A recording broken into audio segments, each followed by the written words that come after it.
And alright, everyone, welcome along to another episode of the 420 News. It's Friday, guys, so it is high day. I got me ball packed up here, and I'll be ready to hit one in a few seconds with you guys.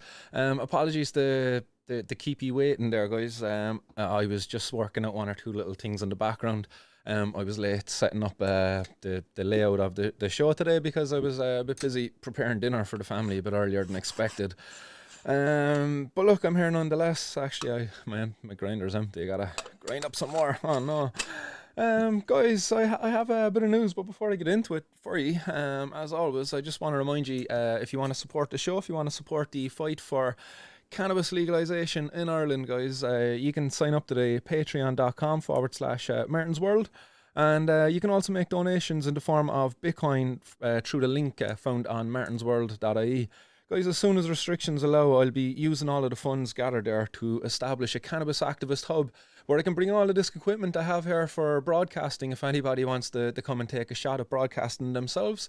But also, you know, where we can just come together, socialise and organise ourselves for this fight for cannabis legalisation and to make sure that the policies that are made actually represent our community. You know, so yeah, guys, that's what I'll be doing there with that. You know, the money that will come in will certainly help. Will it cover all the bills? It most certainly will not. So I'll be sticking my hand in my pockets to cover whatever gap needs to be filled. And I'm more than happy to do that because cannabis needs to be legalised in Ireland. And I'm willing to do whatever it takes now at this stage to get it done. I'm sick and tired of all of these. I was talking to Stephen Garland the other day, and he was kind of hitting off the note that there's a lot of negative news coming out of the 420 News, and you know, unfortunately there is, because it's Ireland and all of that shit. There's nothing I can do about it, really. I tried to put a bit more of a positive spin on it where possible. But unfortunately, it's very hard to put a positive spin when, you know, there's a load of cannabis getting seized and destroyed, and there's people going to jail then as a result. You know, there's patients going without access to it because of terrible supply lines. The whole thing is just fucking incredibly depressing. And then you have the policymakers at top and their ignorance. It's just fucking I don't know. It's evil. But guys, the first bit of news there, as I'm just grinding up some stuff there, it is my own news, guys, and it is that my court date for appeal, I'm after getting it. I was thinking that was going to take a lot longer, to be honest. I was thinking 1 or 2 years down the road, but no, they've managed to get it to me a lot sooner this time around than they did last time. So I lodged that appeal there in December, and I've got that date now, and it is the 26th of February. So on the 26th of February, I'm going to be up in the Cork Circuit Criminal Court, not the District Criminal Court, because that's where my case started. When I appealed it, it's now gone up into a higher court, where there could be harsher punishments, but I don't think that applies to me because my crime is personal possession, and that's limited to a year's punishment in prison. So I don't think I can get any more than a year, even by going up to the district or the circuit court. I think the difference between the two is that if you're in the circuit court, the maximum sentence a judge in a circuit court can give you is 3 years. If you go to the district court, then I think the maximum, or the circuit court, the maximum there is 5 years, I believe. And then you have to go higher up court again if it's a higher sentence than that for all. I could be wrong there. Maybe the circuit court can give a 10-year sentence, possibly. But that's just my simple understanding of it anyway. But look, nonetheless, anyway, on the 26th of February, I'm going to be going in. It's an appeal because I appealed the decision the last time. I got a criminal conviction and a €400 fine for simply possessing what they said was €10 worth of cannabis, but it was just a simple cannabis joint. I'm fighting this appeal on the grounds that the law is unconstitutional. It discriminates against me. It limits my freedom of expression. It limits my liberties. It's limiting my ability to get jobs. The Misuse of Drugs Act has violated too many of my human rights, my constitutional rights, for me to just stand by and let it go unchallenged. So I'm challenging the law. I'm going to challenge it as far as I can. I'm going to appeal if I don't get a satisfactory outcome from the circuit court. I'm going to appeal it up higher and higher. Because I believe from reading our constitution, from reading the European Convention on Human Rights, I believe that we're protected there from things like discrimination and the other number of things there that I mentioned. And I believe the Misuse of Drugs Act violates those. And I think our human rights and the Constitution is much more important than these fucking petty crimes, of cannabis possession and stuff. Like, surely respecting a person's privacy and integrity over their bodily choices is much more important than, I don't know, some government's agenda on trying to create a drug-free world. In fairness, they're trying to create this drug-free world since the 30s, 40s, 60s, whenever they started the war on drugs. I think it started with Nixon, really, when they were going for like that total eradication. They haven't achieved it. It's a nonsense dream, in fairness. Like, people out there will say, "Oh, cannabis won't be legalized in the next 5 or 10 years." That you're dreaming to think that it would be legalized in the next year. But to be fair, like it's the prohibitionists that are real dreamers. They're the ones who thinks their prohibition is keeping us safe. And in fact, it's doing everything but keeping us safe. It's inviting criminals into our communities who are going to sell drugs, use our kids to sell those drugs. Those drugs that they're selling, then they're contaminated. The quality is terrible. The price is extortionately high. And all the above that goes with the criminal drugs marketplace, versus if we were to not prohibit them and instead just respect them. Look, these are substances, people want to consume them.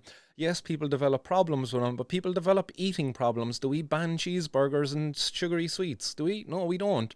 In fairness, we respect the person's ability to make a decision that shouldn't be detrimental on their lifestyle. So just like I can go to the shop and buy all of the chocolates I want, I should be equally able to go to the shop and buy all of the cannabis I want, or grow it out the back garden all I want. And the government shouldn't be interfering because they're worried that I might do harm to my own health. Go fuck off, government. Seriously, like I'm sorry, no, guys, for cursing and shit, but I'm do you know what I mean? I'm just at my wits' end with all of this, because it's ridiculous, everything that's going on. Guys, I definitely think more people should be challenging these charges. Appeal the decisions. If you get a conviction, if you get a silly fine, just appeal it.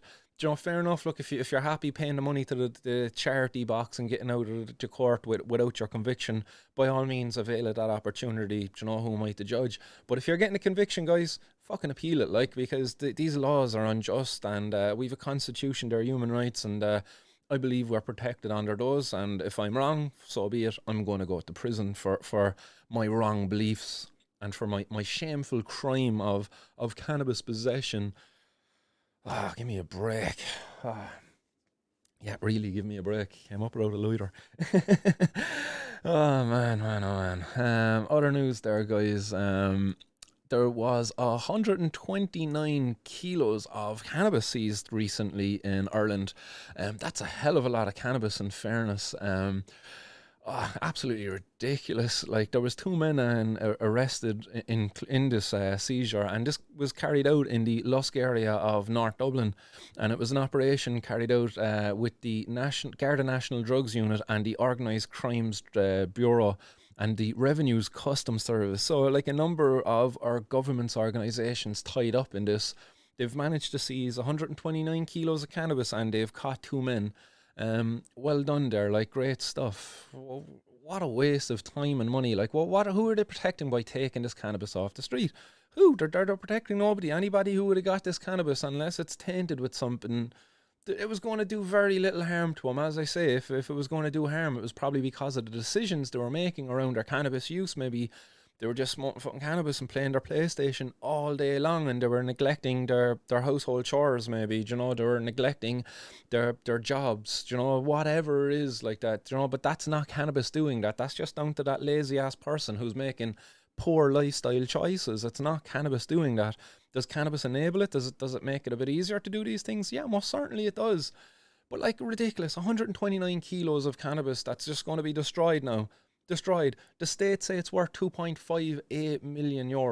Like, that's an incredible sum of money. If we were to just slap a 10% tax on that, that's 200. That's a half a million, or that's $250,000. 20%, $500,000. They're like an incredible opportunity for our government to be making taxes, but instead, no, we're wasting taxpayers' money fighting it. Three arms of our government, the 2 branches of the Gardaí and the Revenue, all out to carry out this.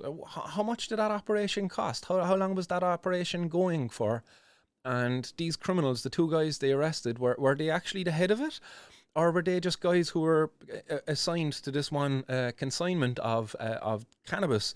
And meanwhile, like, they got caught with this one, but up the road there was another delivery of probably equal amount, maybe to the same gang, and they just got the little runarounds. And you know, that this is only a drop in the ocean of the cannabis that's out there. Will it upset the supply? Maybe it might be a small little bump on the road for them, but there's many people out there bringing cannabis in. This is just one supplier that they're taking it from. There's many people out there supplying cannabis. There's many growers of cannabis now as well, within the country. So that the supply of cannabis, like, this is pales in significance to the actual supply of cannabis going out there. Small bump in the road for these guys. Like, they say it's worth 2.58 million, but in reality it probably cost about maybe 100,000 to produce, maybe even less, 50,000. 10,000? I really don't know how much that cannabis costs to produce. You could produce cannabis for as little as about 50 cent a gram when you're growing it yourself at home. 50 cent a gram compared to what the cops are valuing at €20 a gram once it hits the street. There's a big difference, and that 50 cent a gram is by indoor growing. If you were to do it outdoors in a polytunnel or something, God knows how much that cannabis would cost you then. It would be pennies. It really would be pennies. So, like, what a waste of time. For what? What's going to happen here? You know, the lads get sent to prison at another cost to our taxpayer at 100,000 per year. Do you know the next case here that I'm going to report on, which is that two men were in court in Cork in relation to a €1 million cannabis seizure, and they got jail time. So this was a seizure that took place. When exactly did this one take place? So this seizure, a 1 million cannabis distribution operation in Cork City, was intercepted by organised Garda surveillance, and yesterday a major cog in the crime was jailed for 8 years. His accomplice was jailed for 5 years. So this was a seizure that took place. There was almost 50 kilos of cannabis being distributed in Cork City through this operation. By the time Garda intervened, there was €800,000 worth of cannabis remaining. So some of it was after being sold, unfortunately, to cops. So this was back at 2017 when this seizure took place, and it involved a 45-year-old man by the name of Michael O'Leary from Mahon, and that's the guy who got 8 years. And again, 2017, like almost 4 years ago, was it? What month in 2017 does it say here? It doesn't really say here what month. I can't find it anyway. But look, nonetheless, like, it's such a long time ago that this has been an ongoing case where we have the DPP, Gardaí, judges, solicitors, all of these guys tied up in this. And what's going to happen at the end of it? Two guys got a couple of years in prison. But meanwhile, is cannabis still available out there? Yes, it most certainly is. It most certainly is. And meanwhile, our Gardaí have been inefficient in actually protecting us from robbers, from rapists, from all of those other guys who actually do harm in our society, while they were tied up with this guy, and all he was going to do was sell a bit of cannabis to somebody. In fairness, we've been fighting long and hard to see cannabis legalised in this country, and the fact that it's still sold illegally by criminals like this, it's all the government's fault. It's the government's fault, and the politicians, the ignorant policymakers who've been unwilling to just take their heads out of their fucking arse and acknowledge the fact that cannabis isn't a dangerous thing. Keeping it prohibitive is, like, when you prohibit cannabis, you put it in the hands of criminals who are going to taint it, contaminate it, and have it sold by young people and to young people. Ridiculous, absolutely ridiculous. And then, do you know what pisses me off about this, alright? It's not that it was overseen by that fucking sod, and Sod, I think, is a good name for him because it's Sean O'Donovan, the judge. Yeah, Sod, S-O-D, Sean O'Donovan, and he overseen this case, and the old Sod himself, he gave the guys a couple of years. But then when I was looking at a case that was in the media only just earlier this morning, where a stalker in Cork, he was up in prison, or up in court, and he was up in court in front of the same judge, Judge Sean O'Donovan. And guess what he gave him? So, like, excuse me, no, getting all caught up there. But before I get into it, right? This guy, he was a 52-year-old man who worked with a woman, and he took an interest in her. And he took a bit of a freaky interest in her. He was sending her fucking just crazy messages, and the woman was trying to just keep it, like, as a work relationship and stuff, and it was just too much. I got to the point where he was outside her house late at night, stalking her, putting like painting messages onto her house, painting the wheels of her car. He left messages there then for her to be like, oh, leave my back door open, or leave your back door open and I'll come in and make love to you. And then when she didn't do that, and he kind of left a message a couple of weeks later saying, look, fucking, you're either going to leave your back door open or I'm going to break in and I'm going to rape you and your daughter. Like, this is the messages now that this sick fucking individual was sending, all right? Judge Sean O'Donovan, what did he give him? The guards caught him red-handed now. They caught the man outside of the woman's house with a crowbar, with rope, with duct tape, and with blue gloves on, surgical kind of gloves, you know what I mean, to cover up his fingerprints. And guess what that man got? 5 years. He got 7 with 2 suspended, so he got 5 years in prison. And meanwhile, a guy with cannabis, okay, €1 million worth of cannabis, but he got 8 fucking years. Who was he going to kill? I'm sorry, no, guys, but like, that really pisses me off. This is like what's wrong with our society, where you've got sick individuals, stalkers, rapists, and potentially a murderer. Do you know, you don't know the extent, the length that man was going to go to if the Gardaí didn't intervene on the evening when he was about to break into that woman's house and carry out what would have been a sick, twisted crime. And he got 5 fucking years, and this man for cannabis got 8, and his accomplice got 5. Guys, we've a serious problem in this country where judges like Sean O'Donovan see people who sell cannabis as being more dangerous to our society than sick stalker rapist individuals who think it's okay to send messages to women that he's going to rape her and her daughter in their house. This woman now suffers with PTSD. She's like on, I don't know what kind of medications, but she's taking a number of medications just in order to have some bit of sanity in her life, to get the worries to go away. That is absolutely ridiculous. That man should have got a minimum of 10 years, I would imagine, like a minimum of 10 years. Like, to think what he was about to carry out that evening when the Gardaí intervened. It's crazy that this guy for cannabis got more. And I'm only comparing the two because it's the same judge overseeing the case.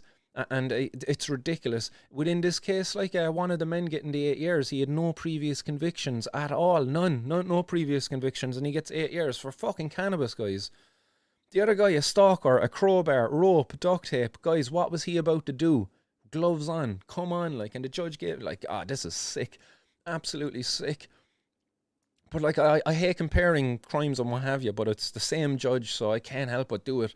Because this same judge hands down ridiculous sentences for cannabis. Like, come on, like, cannabis. Why do we have people in prison for cannabis? Oh, it's illegal. So fucking what? It's illegal based upon lies that were fabricated by a bunch of rapists and sexists going back fucking almost 100 years ago. It's ridiculous that we still uphold this stuff. Absolutely ridiculous. And it's only upheld because of the silence of our own community, guys, and we're silent because of the fear that's put upon us, because of the fear of being targeted by authorities for speaking out. So just remember that, guys, that it's the silence and the fear, and until we get rid of the fear, until people are willing to stand up and speak out, unfortunately we will be stuck with these laws for a bit longer, and people like myself will possibly end up in prison for taking a stand, because we're taking a solitary stand. You know, it'll be very hard to lock people up if there's hundreds of us there taking the same stand together in unison. But if I'm going to take this stand on February 14th, when I'm going to go to the guard station with flowers from, because I love him, I don't want to be an enemy of him. I don't want to be an enemy of him. I want to see him respected in our communities. I want to see him police our communities efficiently, where their time isn't being wasted on cannabis consumers. Do you know? So I'm going to go down there. I'm going to take a solitary protest on that day in line with coronavirus and all the regulations. I'm going to go down there on my own with cannabis flowers and an old card from, and I'm going to hand it in. I'm going to commit the crime. I'm going to engage in civil disobedience again, guys. And we all should be doing it, guys. February 14th, let's show some love to the Gardaí. Let's go down there.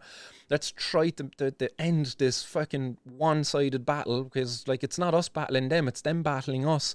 Do you know, we need to show them love. Let's fight them with some love back, and let's bring them some cannabis flowers and tell them we love them. Do you know?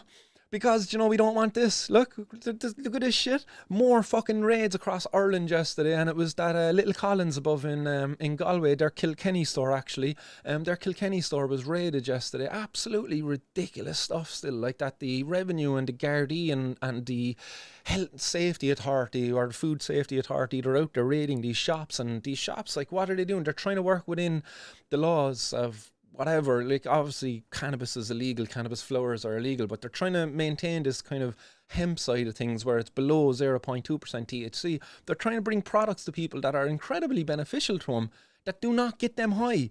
Like, that's the main takeaway of this. Like, these products are not meant to get the person high. They're meant to be useful for the person's health. Cannabis is illegal based upon lies. It's in the Schedule 1, which says that it's high potential for abuse and has no medicinal benefit. That's all lies. Cannabis is not addictive. This CBD stuff, it's not addictive. It does not have a high potential for abuse. And it is not fucking dangerous like it. It is not. It is absolutely ridiculous. And of course then, there is major benefits to attribute to cannabis. Like, so it's all lies, guys. We need to challenge this. We can't allow cannabis to remain a Schedule 1 drug under the Misuse of Drugs Act, because I for one am not misusing it. Like, when I consume cannabis, I don't regard that as a misuse. Show me the evidence there that my use of cannabis is misuse, and maybe I might be able to listen, Chad, but until they can provide the evidence, I don't believe it's true. I really don't believe it's true. Guys, while I run down and get a lighter, I'm just going to play a quick message there for you from Little Collins. It's just 45 seconds long, so I'll be back to you there in 1 second, and here's that message for you. Yeah, g'day. Apologies, guys. Before I get into that, I just want to show you, this is the Little Collins store owner, JP, and this is his store then as well. So this is the storefront, so a beautiful storefront. This is the one from Galway, and you see inside it, look, I can actually see the guy there sitting down on the seat, and it looks like he has a smile on his face. Look, he's in a happy establishment, and he's really happy. Do you know, somebody telling me their friend died from CBD. Condolences, man. What happened? Did somebody hit him on the head with a bottle of it and it just got him in the sweet spot and killed him? Because that's probably the only way you're going to kill somebody with CBD. But yeah, look, there's their storefront. Beautiful establishment. Unfortunately, it was terrorised by our Gardaí, who should be protecting them and their storefront, which was robbed actually as well not too long ago. But here's JP, and here's a little message from him that he sent in to me earlier. Yeah, g'day Martin, how you going, mate? So I'll leave you a couple of quick messages here. Listen, you no doubt you've got the basic rundown of what happened. That's all on the social media there. Essentially, there were a few complaint calls this week, or concerned calls, to the Kilkenny radio station, KLCR, and the Garda. Midweek on Wednesday, Garda came down to the Kilkenny Cafe and had a long talk to our manager Shannon, and took away some lab reports that we get from the supplier with our herbal cannabis, with the hemp. The lab reports, of course, of the state that it's under 0.2%. It's got the cannabinoid breakdown, that sort of thing. Anyway, so they took a couple of them away. Sent them up to Dublin, or called Dublin, and this is with the knowledge that the Irish government, the DPP, the AG, and the Minister of Health have all been served the High Court proceedings late last year. They're all aware that this case is ongoing. That we are trying to decide this the right way in the court of law. Advice say Dublin came back with the advice, no, that's cannabis. There is no room under the 1977 Misuse of Drugs Act for right fucking rate it. That's it. So there is obviously someone up in Dublin.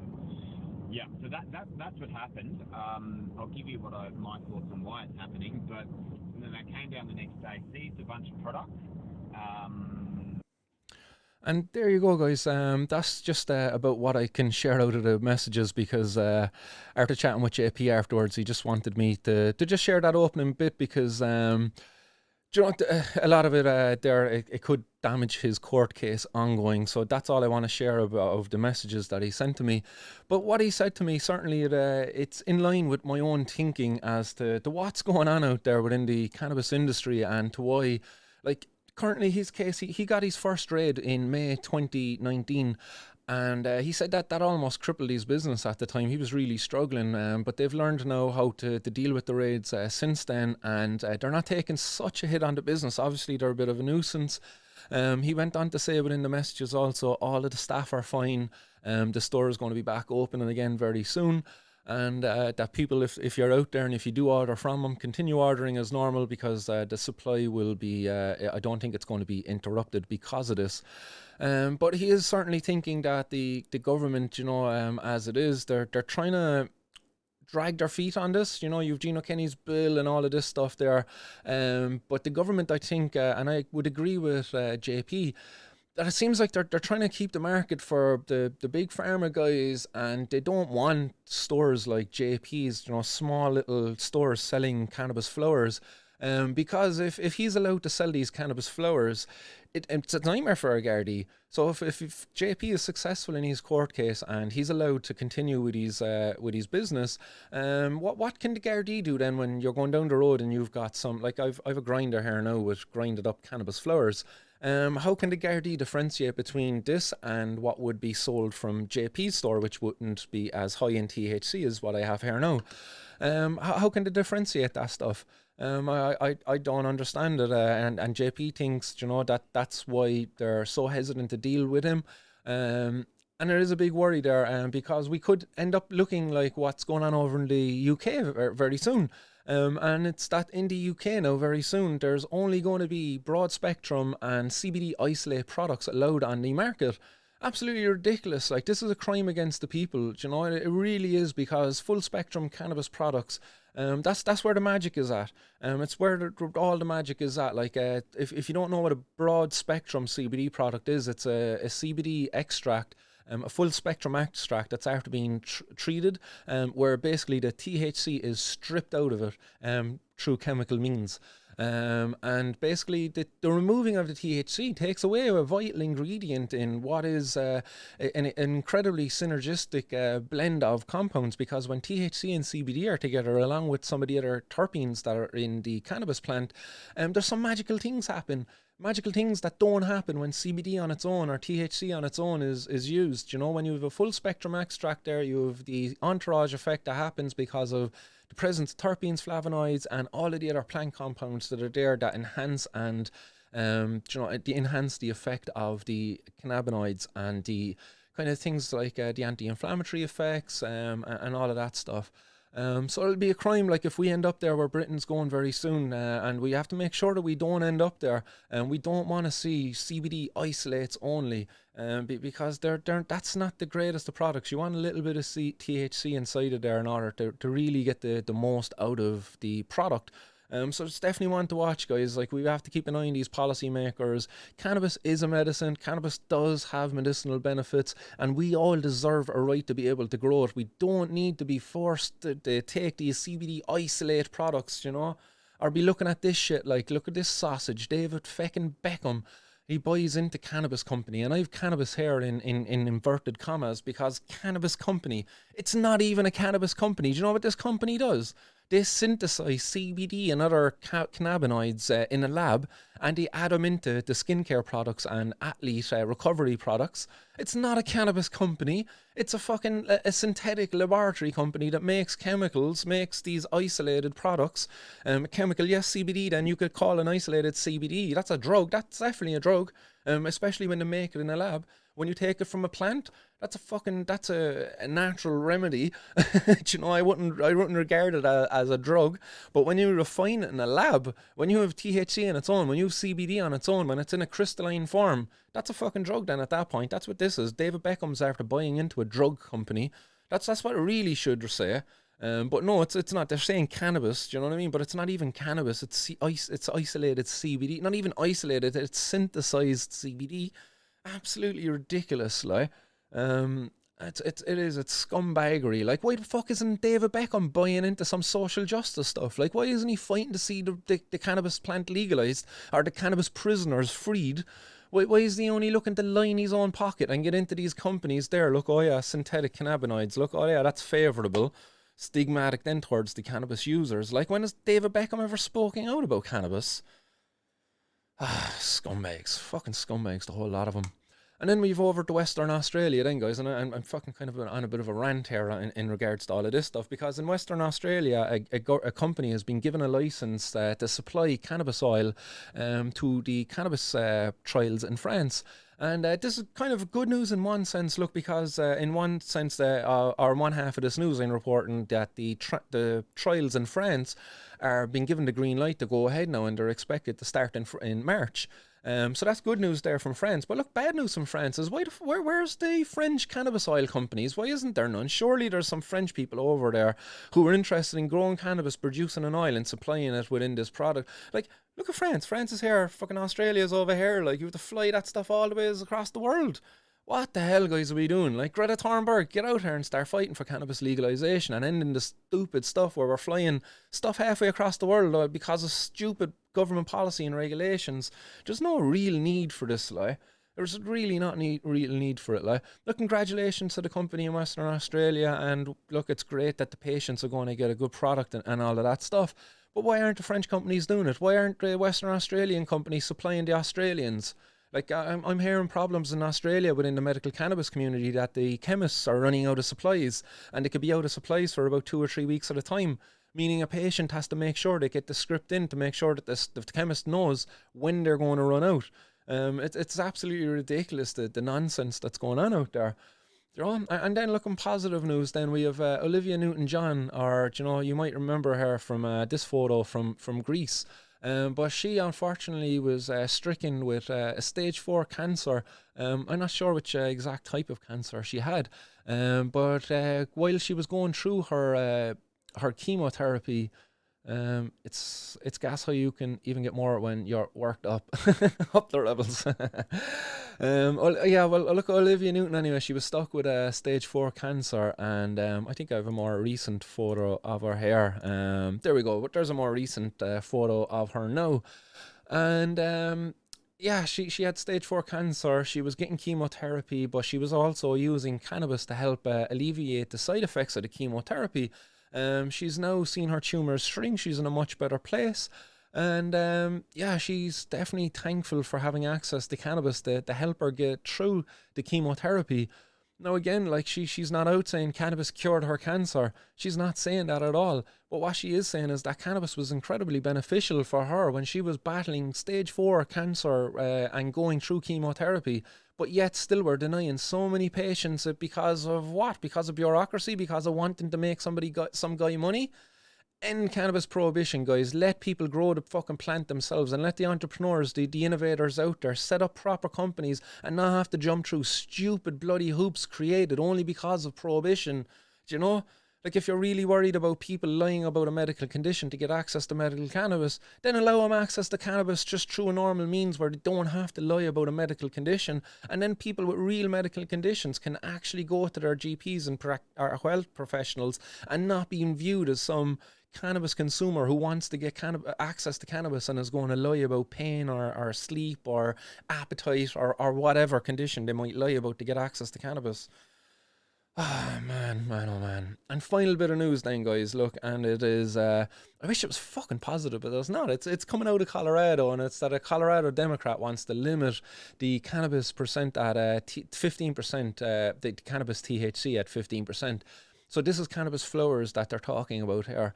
So there's a document or a bill that they're going to be pushing there now next month in Colorado, where they're looking to limit cannabis at 15% THC. And within the article then that I was reading this from, they talked about like cannabis psychosis being linked to the higher strengths of cannabis. Above 12% is actually the percentage mentioned. But again, like when we talked about it last week, like these studies that link cannabis and psychosis, like they start off with a predetermined outcome. They want to come up with this kind of thing that cannabis, causes schizophrenia, causes psychosis, but really, like, when we look at it, it seems that the people who develop psychosis are schizophrenia because of cannabis, that they were predetermined to it.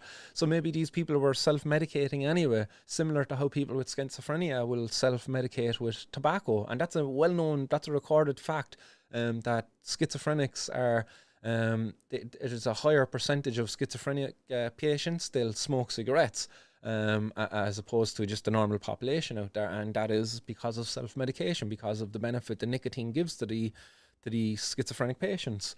But anyway, this state representative, and he's a Democrat, what's his name? Yadira Caraveo, and he's a pediatrician, so he deals with young kids. Pediatrician? That's a pediatrician, yeah, he deals with young kids, I think, anyway. And she plans to introduce a bill this month where cannabis will be banned above 15% THC. But all that's really going to do is just put that on the black market. Anybody who wants to get cannabis, like, let's say, I don't know what's out there, is wedding cake that was a strain there in the media recently has been reported as having a high THC. Is that going to now being just only bought in the black market? Who knows? But what's the meaning for THC extracts and concentrates? So I can go into a shop, I can buy 10% THC cannabis, but I could go home then and I can extract that and make it more concentrated. This is stupid. Like, get out of town. Stop trying to undo the good work that's been done over there. Like, there's no need to fucking limit the percent of THC at all. It's just important that the consumer is educated and in the know about the percent of the cannabis, the percent of THC in the cannabis that they're about to consume. That's the most important thing you should be doing as regulators. To do this, man, you're doing a harm to your society. Like, stupid stuff.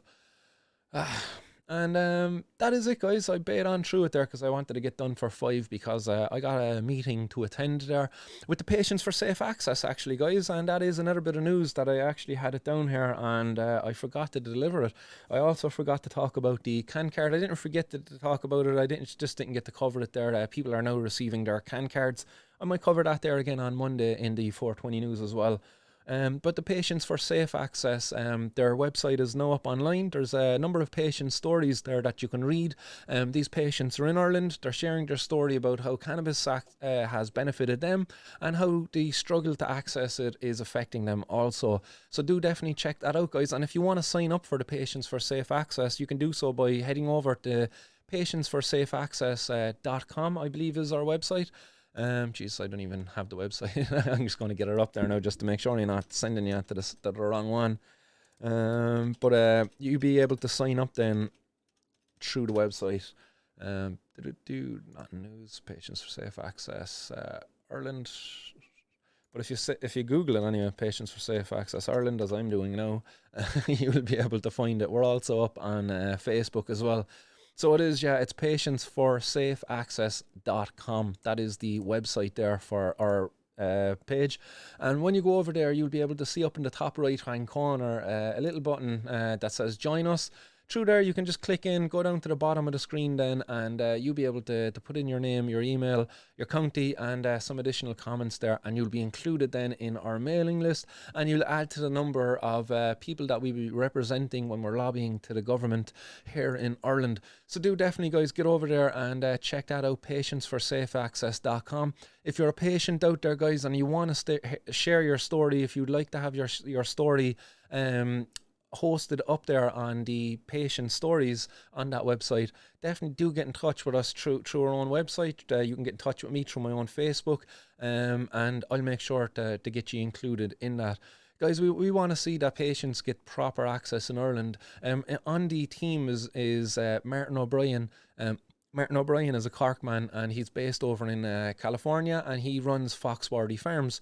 And Martin O'Brien has worked with the collectives over there, where basically patients would be members of a collective. The collective would grow the cannabis for the patients, process it for the patients, and deliver it to the patients for them.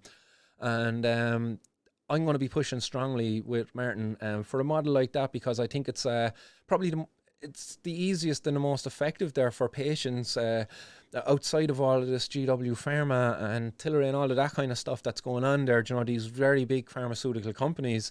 We want to see small community-based companies get up and running, where we grow quality cannabis that's grown, tested to a very high standard and delivered to the patients there as well.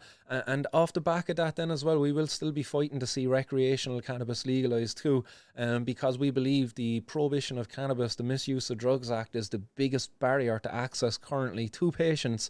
So we'll be doing everything in our power to see that barrier removed and no longer in the way. So do definitely get over there and join the team. We want to see as many people to come and get involved with us as possible, because the more involved, the more people we can say we're representing, giving us more strength there when we're getting in touch with the government representatives that we will be lobbying in the coming months.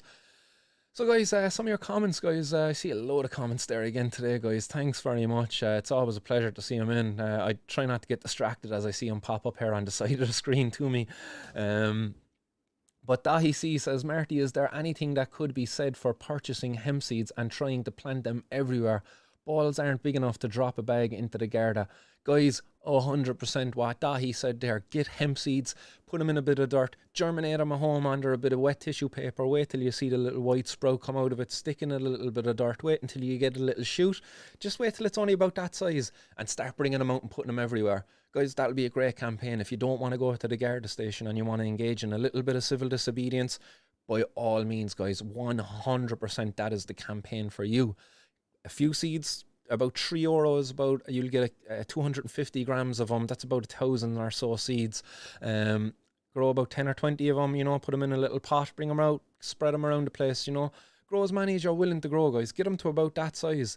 And again, look, they're hemp seeds. If the cops do come and catch you with 10, 20, 30 hemp plants, tell them what you were doing. You were growing them for a protest. You can refer them here to this fucking segment of the video as well as evidence. Martin told me do it. And by all means, bring me to court. I'm the guy who told you do it. I don't care. I'm more than happy to go to prison for cannabis because it's fucking wrong. I'm going to challenge them all of the way, and you should too.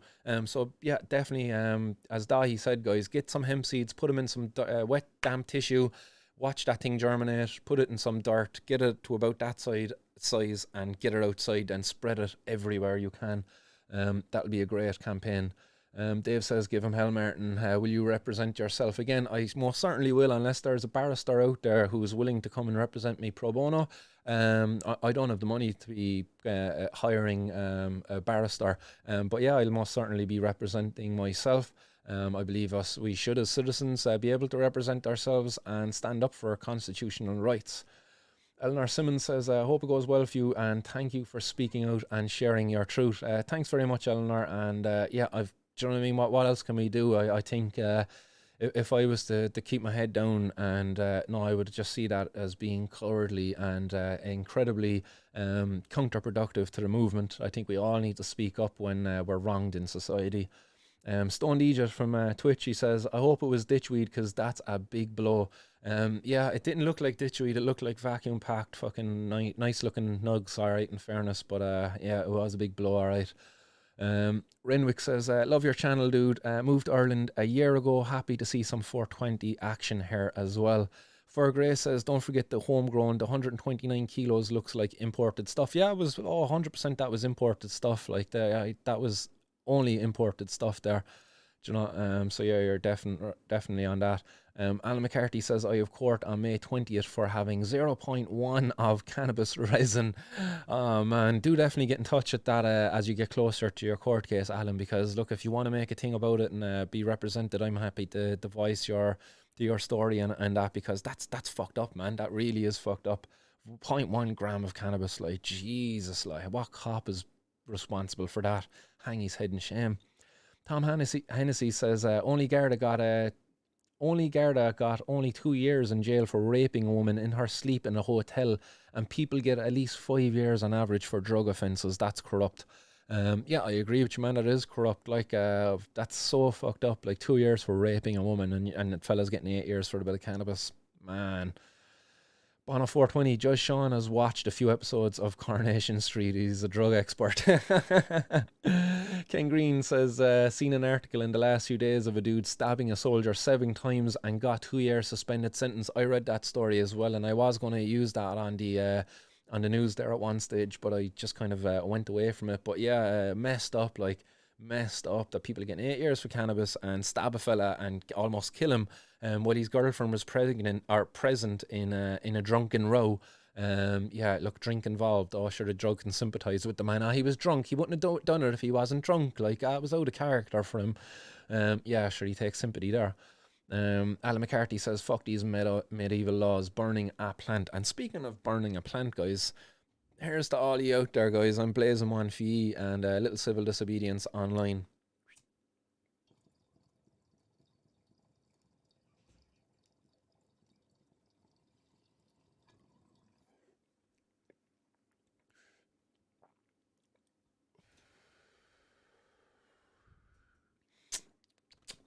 And just some final comments there, guys. Podge Donovan says, Little Collins again, which is a fucking joke. Easy target for them to hit. It's sad to see. I agree with you, man. It's so sad to see. Will they not just deal with the cases they have against them? Can they not just deal with that, no? Like, they have ongoing cases that haven't been dealt with, and they're still going to bring them to court for more cases.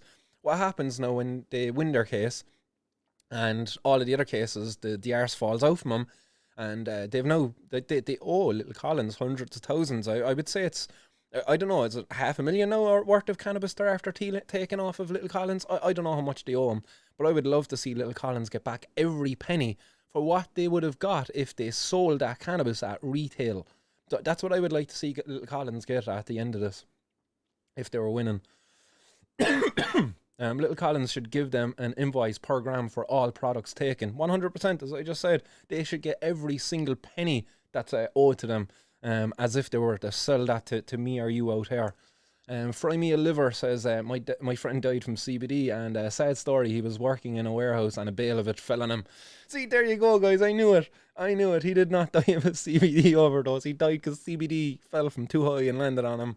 Obviously, that's a joke of a story, but brilliant. Well done. I love it. Nice one. Fry Me a Liver. Fergray says, without THC, you need a little bit of THC in the CBD. 100%, man. It's all about that full spectrum.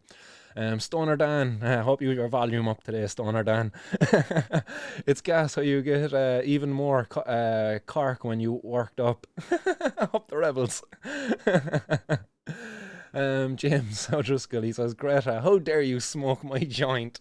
Well done, man. Yes, I love it. Guys, loving all the comments, but I'm not going to get through them all because it's 1:15 there now, and I'm already 15 minutes late for my meeting with the Patients for Safe Access.